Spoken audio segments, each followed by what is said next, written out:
Welcome to Tradoo ERP.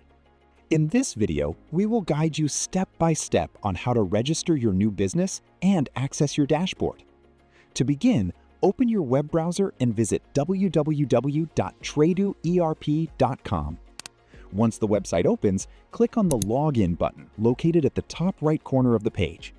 You will now be redirected to the Authentication page. If you are a new user, click on the Register button to create your account. Now enter your business details, including your full name, workspace name, email address, password, and confirm password. The workspace name will represent your business identity inside Tradoo ERP.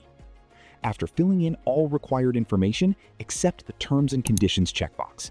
Then click on the Register button to create your account. Your Tradoo ERP workspace will now be created successfully. Once the registration is complete, you will be redirected to your dashboard.